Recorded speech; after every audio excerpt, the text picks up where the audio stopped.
Good afternoon everyone. देखिए आज हम पढ़ रहे हैं क्लास 8 में सोशल साइंस सब्जेक्ट में पार्ट बी, जिसका नाम है भारत की विदेश नीति एवं पड़ोसी देशों से संबंध। ठीक है, तो इसमें हम देखते हैं भारत की विदेश नीति एवं भारत में के पड़ोसी देशों से कैसे संबंधित है। विदेश नीति वैदेशिक संबंधों का सारभूत तत्व है। आज विश्व के सभी राष्ट्र एक दूसरे से भौगोलिक दूरी पर स्थित होते हुए भी संचार के आधुनिक साधनों से निकट आ गए हैं। विश्व के किसी भी भाग में घटने वाली घटना दूसरे राष्ट्रों पर आवश्यक रूप से प्रभाव डालती है। विश्व के सभी राष्ट्र एक दूसरे पर आश्रित हैं।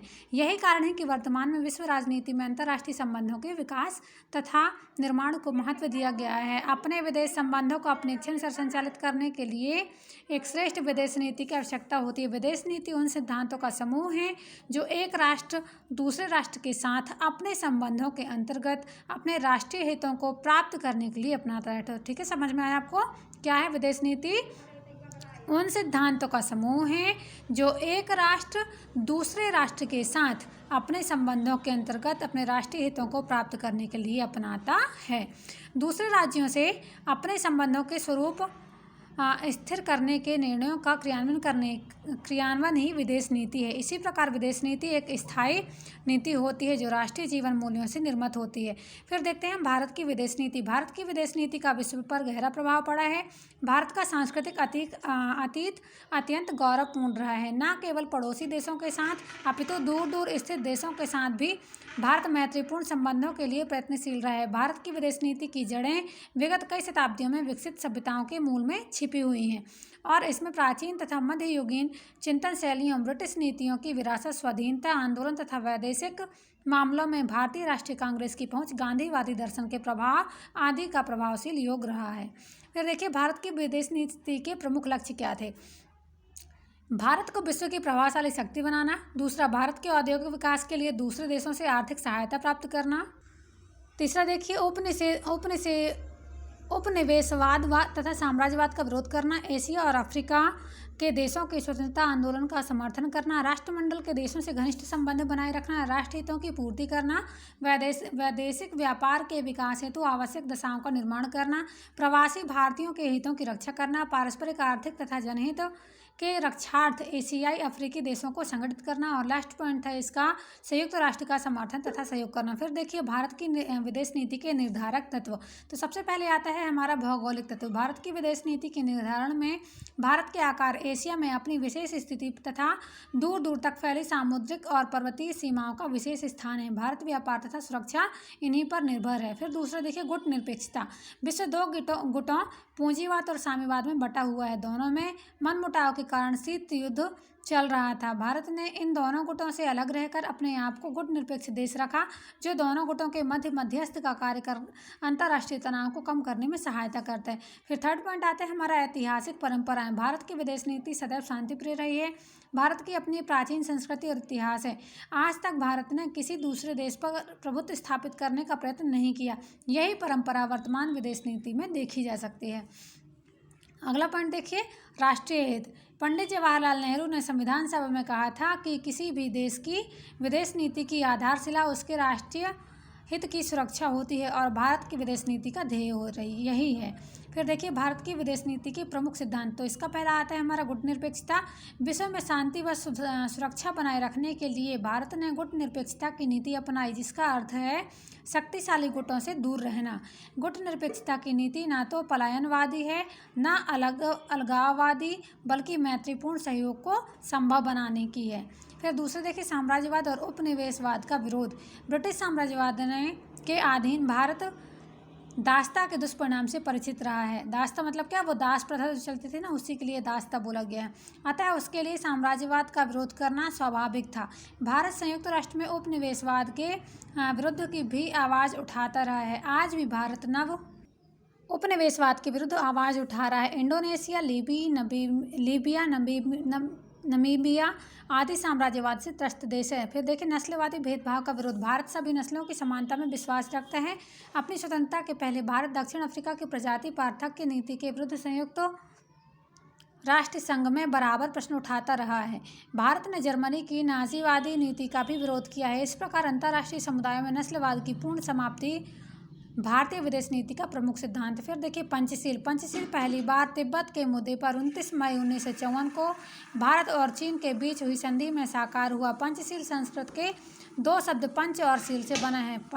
पंचशील संस्कृत के दो शब्द पंच और शील से बना है। पंच का अर्थ है पांच और शील का अर्थ है आचरण के नियम, अर्थात आचरण के 5 नियम जो निम्न है: एक दूसरे की प्रादेशिक अखंडता और संप्रभुता का आदर, दूसरा अनाक्रमण, तीसरा एक दूसरे के आंतरिक मामलों में हस्तक्षेप और अहस्तक्षेप, और चौथा है हमारा समानता और पारस्परिक लाभ, और पांचवा आता है शांतिपूर्ण सह-अस्तित्व। ठीक है, तो पांचवा फिर देखिए अगला पॉइंट है इसका विश्व शांति के लिए समर्थन। भारत संयुक्त राष्ट्र के मूल सदस्यों में से है। वह विश्व शांति के लिए कार्य करता है। ILO, यूनिसेफ, FAO, यूनेस्को आदि से वह सक्रिय रूप से जुड़ा है। भारत सदैव लोगों के सामाजिक और आर्थिक कल्याण के लिए संयुक्त राष्ट्र के निर्देशों का पालन करता है। फिर देखिए निशस्त्रीकरण का समर्थन। भारत आज भी शस्त्रों की होड़ रोकने का समर्थक है। इसके लिए आवश्यक है कि जो शस्त्र बनाए जा रहे हैं उन्हें ना बनाया जाए और जो बने हैं उन्हें नष्ट कर दिया जाए। केवल निशस्त्रीकरण ही अंतर्राष्ट्रीय शांति को सुदृढ़ बना सकता है। निशस्त्रीकरण से बचाए धन और साधनों के उपयोग से सभी राष्ट्रों का विकास हो सकता है। फिर अगला पॉइंट है परमाणु नीति। भारत परमाणु नीति का युद्ध के लिए प्रयोग करने के विरुद्ध है।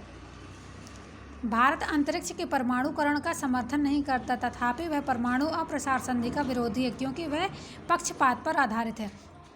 फिर अगला आता है सार्क के सहयोग। दक्षिण एशियाई राज्यों के साथ भाईचारे के संबंध का विकास करने के लिए भारत ने सार्क की स्थापना में सहयोग दिया है। सार्क में भारत, नेपाल, श्रीलंका, बांग्लादेश, पाकिस्तान, भूटान और मालदीव आदि देश सम्मिलित हैं। इस प्रकार उक्त सिद्धांतों ने भारत को उसके उद्देश्यों की प्राप्ति में सहायता भी की है तथा भारतीय विदेश नीति को गति भी प्रदान की है। फिर देखते हैं पड़ोसी देशों से भारत के संबंध। भारत एक विशाल देश है जिसकी सीमाएं चीन, नेपाल, भूटान, बर्मा, म्यांमार, श्रीलंका और पाकिस्तान से मिलती हैं। भारत के संबंध अपने पड़ोसी देशों के साथ हमेशा एक से नहीं रहे हैं। यदा कदा समस्याएं भी आती रही हैं। भारत ने इन समस्याओं को सदैव शांतिपूर्ण ढंग से परस्पर वार्ता से सुलझाने का प्रयास किया है। इन्हें सुलझाने में वह किसी तीसरे पक्ष का हस्तक्षेप नहीं चाहता है। देश के आर्थिक विकास और शांति तथा स्थिरता के लिए पड़ोसी देश के साथ मित्रता और सहयोग आवश्यक है। फिर देखते हैं भारत और चीन। भारत और चीन की सभ्यता विश्व की प्राचीनतम सभ्यताओं में से है। दोनों देशों के संबंध हजारों वर्षों पुराने हैं। ईसा से पूर्व 3वीं शताब्दी में सम्राट अशोक के समय से चीन में समस्याएं भी आती रही हैं। भारत ने इन समस्याओं को सदैव शांतिपूर्ण ढंग से परस्पर वार्ता से सुलझाने का प्रयास किया। इन्हें सुलझाने में वह किसी तीसरे पक्ष का हस्तक्षेप नहीं चाहता। देश के आर्थिक विकास और शांति तथा स्थिरता के लिए पड़ोसी देशों के साथ मित्रता और सहयोग आवश्यक है। फिर देखते हैं भारत और चीन। भारत और चीन की सभ्यता विश्व की प्राचीनतम सभ्यताओं में से है। दोनों देशों के संबंध हजारों वर्षों पुराने हैं। ईसा से पूर्व शताब्दी वर्ष में सम्राट अशोक के समय से चीन में बौद्ध धर्म का विकास हुआ। अशोक काल के बाद भारत के अनेक विद्वान चीन गए। चीनी यात्री भी भारत आते रहे जिनमें फायान और हैनसांग प्रमुख थे। चीनी विद्यार्थी नालंदा विश्वविद्यालय में पढ़ने आया करते थे। वर्तमान काल में 1949 में चीन में साम्यवादी क्रांति के परिणामस्वरूप साम्यवादी सरकार स्थापित हुई। भारत ने चीन में साम्यवादी क्रांति का स्वागत किया और चीन की नई सरकार से अच्छे संबंध स्थापित करने की पहल की जो काफ़ी कुछ सफल भी हुई। साम्यवादी चीन को सबसे पहले मान्यता देने वाले वालों में भारत प्रमुख था। भारत ने संयुक्त राष्ट्र में चीन को सदस्य बनाने में काफ़ी महत्वपूर्ण पहल की। भारत और चीन ने 1954 में एक समझौते पर हस्ताक्षर किए जो पंचशील समझौते के नाम से पूरे संसार में जाना जाता था। पारस्परिक संबंधों को निर्धारित करने वाले इन 5 सिद्धांतों को दोनों देशों ने स्वीकार किया तथा माना गया कि विश्व के अन्य देशों को भी पारस्परिक संबंधों में इनका पालन करना चाहिए। पर कुछ समय बाद चीन सीमा के बहुत बड़े भाग पर अपना दावा प्रस्तुत किया तथा 1962 में भारत पर चीन ने आक्रमण किया। भारत ने चीन के इस आक्रमण का विरोध किया और फिर अपनी सीमाओं की रक्षा के लिए युद्ध किया।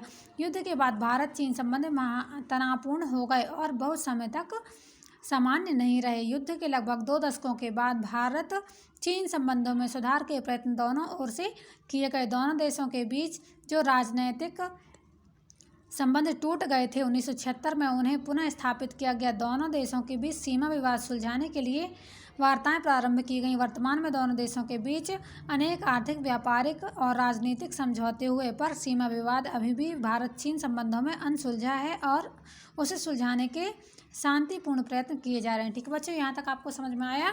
तो यहाँ तक हमारे कंप्लीट होता है। अब हम बचता क्या हमारा भारत और नेपाल, तो हम इसका अगले वीडियो में आपको समझाते हैं। धन्यवाद।